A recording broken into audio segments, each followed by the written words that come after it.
Peggy 18.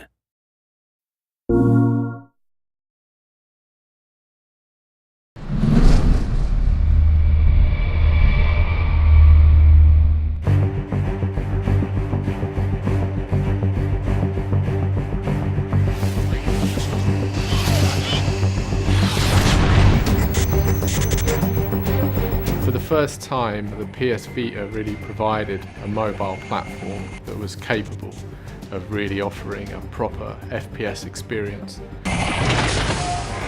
It was new hardware for us, and we thought there's no way we can get the full Killzone experience onto it. But as the project's gone on, we realised, hey, we can get basically everything in this. Getting the tech over, making sure everything looks amazing, runs perfectly. Fortunately, the Vita is very powerful, and because we've taken across the Killzone engine, we can actually really push and develop the graphics and get the fidelity that we need to make it live within the family of Killzone games.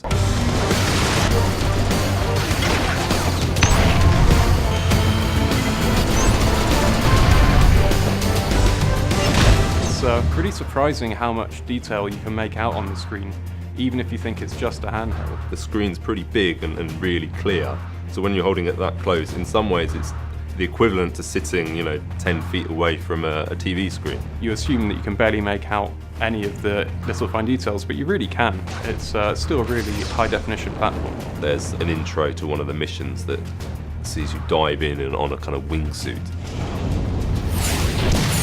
It looks pretty impressive, but it's even more impressive when you tell people they can look around, and a lot of people didn't realise, they just thought it was a movie, and as soon as you can press left and right, they were like, whoa, no way, that's in-game, and it was kind of like, that was the moment you could see people were like, oh wow, this is impressive, like we've not seen this before on the Vita. I think the handheld platform really allowed us to look at the underlying structure of the Killzone game and reimagine it as an experience that can be played anywhere, anytime, and kind of in any way. You can play really short bursts of game and put it down and come back to it later. You can play multiplayer on the move, just over Wi-Fi. We were trying to offer something that people could just pick up and play with that kind of immediacy that you don't always get with a home console game. Get rich and get out. The other thing that I was really interested in maintaining was the feel of Killzone. It actually touches the kind of standard Killzone feeling of being a heavy, weighty shooter. So that went through the controls, the animations. Obviously the two dual analog sticks made a big difference. It's the first handheld with dual sticks. The fact that you can actually have a proper console experience on the Vita is everything. You can actually get really fine aim adjustments by tilting the Vita ever so slightly. So lining up that perfect headshot.